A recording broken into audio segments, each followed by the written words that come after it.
Ciao amici e amiche del segno del toro, benvenuti, io sono Angela e questo è Exotericord, è così che mi trovate sui social.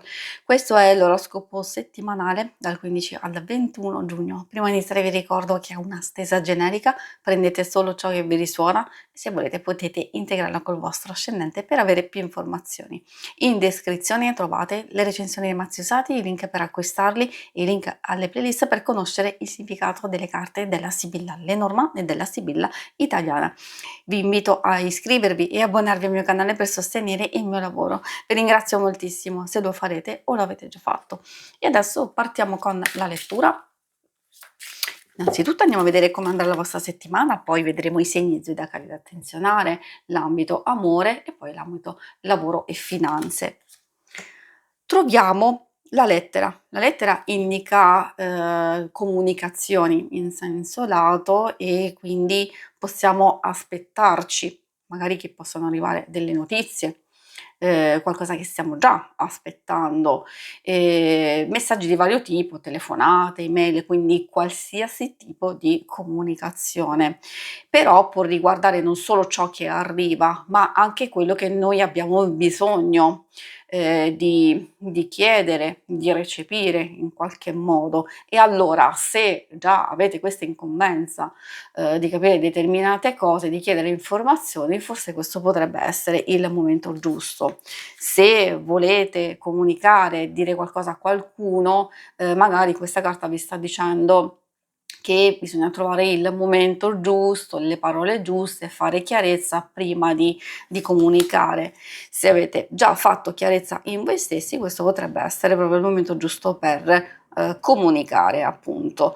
La settimana è abbastanza impegnativa, forse anche già abbiamo visto da alcuni tipi di informazioni e comunicazioni, però potreste sentirvi particolarmente abbattuti, stanchi, forse anche a livello fisico o per delle situazioni abbastanza impegnative per voi da superare, degli ostacoli, cercare di affrontare determinate cose che possono essere un po' complesse in questo momento, o c'è una fase di preparazione dove avete bisogno di concentrarvi al massimo, di adottare tutte le vostre strategie, saggezza, preparazione, eccetera. Quindi c'è una fase del genere che effettivamente per voi può essere, come vi dicevo, abbastanza impegnativa.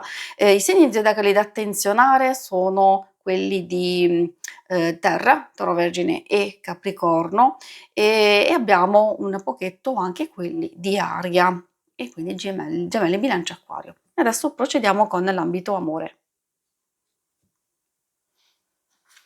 Ambito amore, andiamo a vedere principalmente coppia single.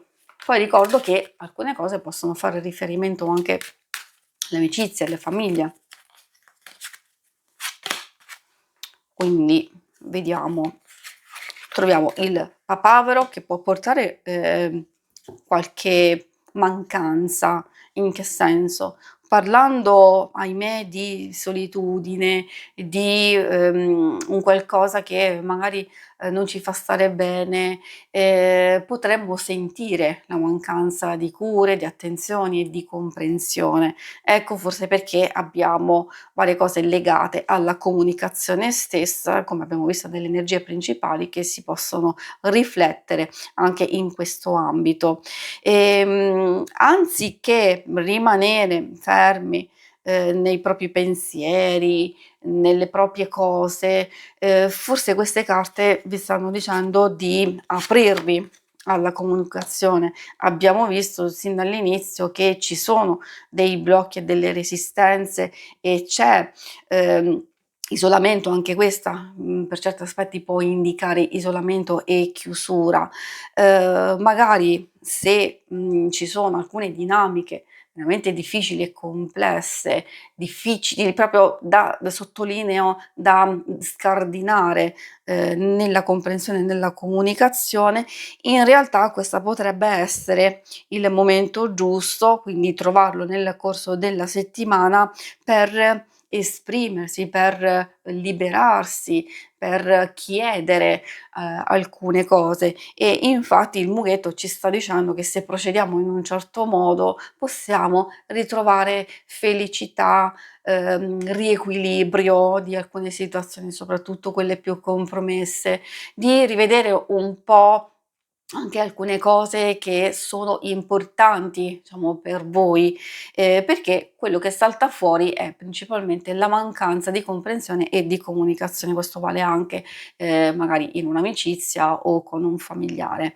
Per i single cosa vogliono dirvi? Che la mancanza di comunicazione potrebbe essere forse con la persona che stiamo frequentando, oppure se non c'è proprio nessuno, magari è questo che ci scoraggia, proprio perché, non troviamo un riscontro, non ci sono le condizioni, giuste, adatte per, vedere come evolve una situazione. Quindi, se stiamo frequentando una persona, allora alcune difficoltà possono essere dissipate se cerchiamo di trovare un punto d'incontro, un compromesso e una comunicazione.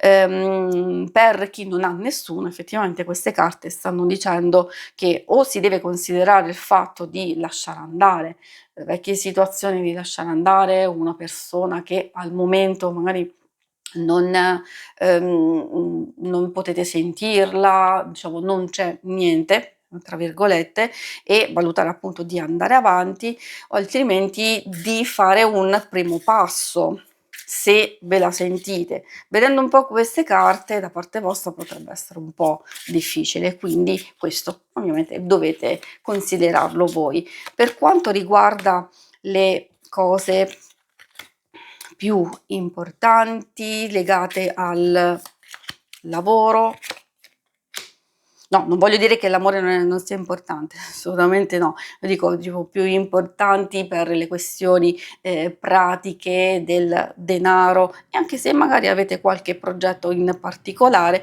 qui si vede un passaggio determinante. La carta della morte per alcuni di voi può voler dire finalmente liberazione e chiusura di alcune incombenze, di alcune cose, e allora finalmente si procede.